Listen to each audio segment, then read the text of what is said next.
नमस्कार and welcome to Bharat affairs. South Korea के president Yoon Suk Yeol अब इन्हें इम्पीच्ड कर दिया गया है। अब इन्हें अपने पोस्ट से हटा दिया गया है। आप इसके रिगार्डिंग जो आर्टिकल्स है यहाँ पर देख पाएंगे, जहां पर क्लियरली ये लिखा हुआ है कि south Korea president Yoon Suk Yeol impeached over his martial law order. और इसके रिगार्डिंग आप वेरियस आर्टिकल्स देख पाएंगे, क्योंकि आज से 2 वीक पहले 3 दिसंबर की हम बात कर रहे हैं, जब प्रेसिडेंट योन सुक योल की तरफ से एक मार्शल लॉ लगाया गया था साउथ कोरिया में। हालांकि इसे तो 6 घंटे के बाद में इसे हटा लिया गया, लेकिन वहां की जो जनता है ना, इससे नाराज थी। साउथ कोरिया की जो पार्लियामेंट है, वहां की जो असेंबली है, वहां के जो एमपीज है, वो इनसे नाराज थे और एक तैयारी में थे कि कैसे यहाँ प्रेसिडेंट को इम्पीच किया जाए, कैसे यहाँ प्रेसिडेंट को जल्द से जल्द यहाँ पर हटाया जाए। वैसे इस वीडियो में हम बात भी करेंगे कैसे यहाँ प्रेसिडेंट को हटाने क्या प्रोसेस है, इसको लेकर भी। लेकिन इसके बाद ना एक पावर वैक्यूम देखा जा रहा है, क्योंकि प्रेसिडेंट का इम्पीचमेंट हो चुका है साउथ कोरिया में। लेकिन भले यहाँ पावर का वैक्यूम हो, लेकिन जो साउथ कोरिया की जो जनता है, जो यहाँ के जो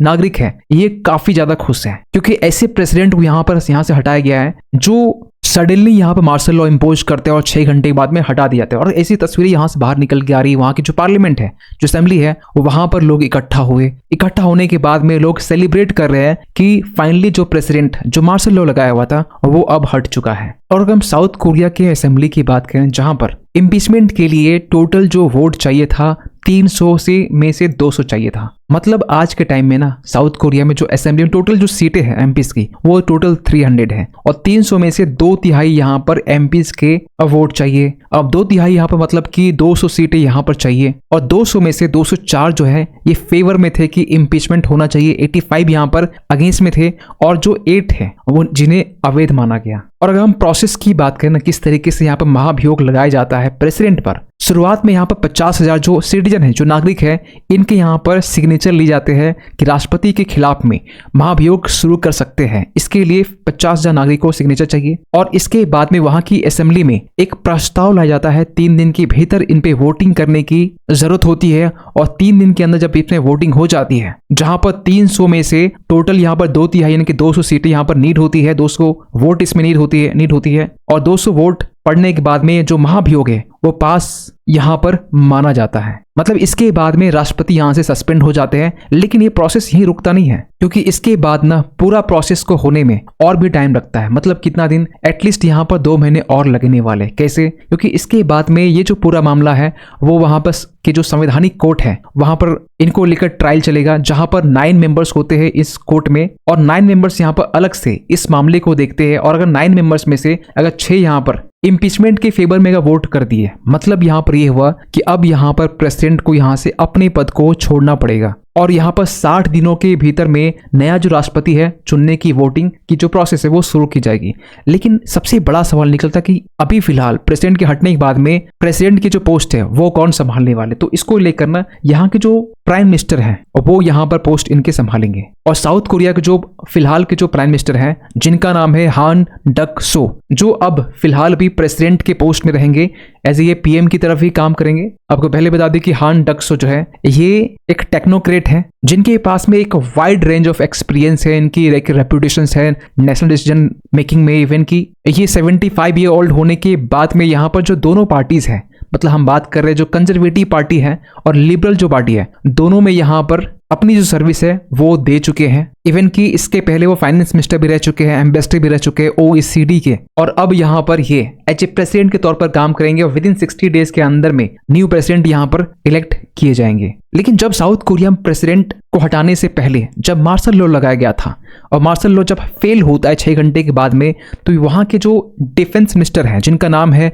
किंग योंग हुन, इन्होंने यहाँ पर सबसे पहले अपने जो पोस्ट से वो रिजाइन करते हैं। रिजाइन करने के बाद में ये अटेम्प्ट करते हैं एक सुसाइड अटेम्प्ट, और जो तरीका था ये कुछ एक्स्ट्रा ऑर्डिनरी था। आप यहाँ पर देख पाएंगे, South Korea ex minister attempt suicide using underwear over failed martial law. क्योंकि आज के टाइम में ना अगर साउथ कोरिया की बात करें तो अब तक यहाँ पर 17 बार मार्शल लॉ लगाए जा चुके हैं। शुरुआत में 1948 के टाइम में लगाया गया, जब उस टाइम के राष्ट्रपति री सिंगमैन री थे। और 1948 से लेकर 1960 के बीच में, मतलब इन 12 साल के बीच में ना 10 बार मार्शल लॉ लगाया गया। इसके बाद में 1961 में भी लगाया गया, 72 में, 1979 के टाइम में जब यहाँ पर राष्ट्रपति पार्क चुंग हिंग थे, और जब 1979 के टाइम में लगाया गया तो उस समय मार्शल लॉ जो है वो 440 दिन तक रहा। इवन कि इसके बाद में 1987 और फाइनली 3 दिसंबर 2024 के दिन में यहाँ पर प्रेसिडेंट की तरफ से 6 घंटे के लिए मार्शल लॉ लगाया गया था। और रिजल्ट आपके सामने है कि आज के टाइम में साउथ कोरिया जो अपने आप में एक फुल डेमोक्रेसी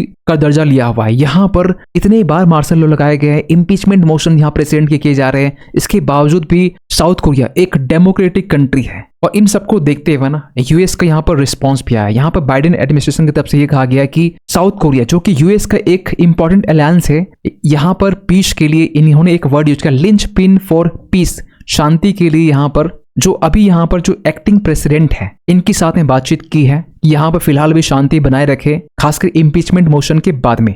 यही नहीं, यहाँ पर नॉर्थ कोरिया भी यहाँ पर इम्पीचमेंट को लेकर और मार्शल लॉ को लेकर यहाँ पर अपनी तरफ से स्टेटमेंट दिया है। अगर हम इम्पीचमेंट की बात करें, इम्पीचमेंट को लेकर फिलहाल तो नॉर्थ कोरिया जो है वो साइलेंट है। आप यहाँ पर देख पाएंगे north Korea remain silent about south Korea present impeachment. लेकिन जिस तरीके से साउथ कोरिया में मार्शल लॉ लगाया गया था उस टाइम में नॉर्थ कोरिया की तरफ से स्टेटमेंट आए थे। यहाँ पर नॉर्थ कोरिया की तरफ से ये कहा गया कि ये एक इंसेन एक्ट है, और नॉर्थ कोरिया की तरफ से जो वहां के प्रेसिडेंट साउथ कोरिया के, उनको यहाँ बोल दिया गया कि ये एक डिक्टेटर है।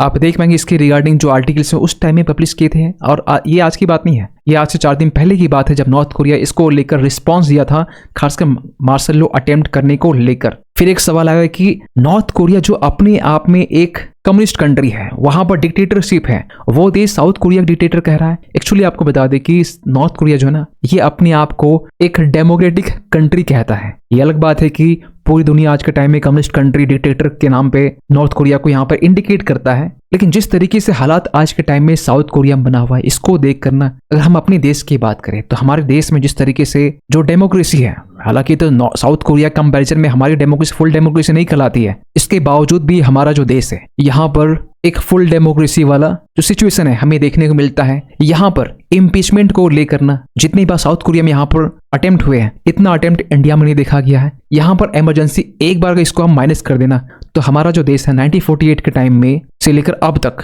एक फुल डेमोक्रेसी वाला देश कहलाएगा। ये अलग बात है कि हमें फुल डेमोक्रेसी का दर्जा दिया नहीं गया है। खैर, आप क्या सोचते हैं पूरी इस अपडेट को लेकर कमेंट कीजिएगा। और जाते जाते एक क्वेश्चन आप सभी के लिए कि हाल ही में international day of neutrality observe किया गया, आपको बताना ये है ये किस डे को इससे ऑब्जर्व किया जाता है, आपको इसके बारे में ब्रीफली अगर बता दे तो ये इंटर गवर्नमेंटल रिलेशन में पीस और स्टेबिलिटी के लिए इसे ऑब्जर्व किया जाता है। खैर, आपके पास में ऑप्शन है दिसंबर 11, 12, 13 या फिर 14। सही आंसर कीजिए कमेंट सेक्शन पे। मिलते किसी अगली वीडियो में, तब तक के लिए थैंक यू सो मच।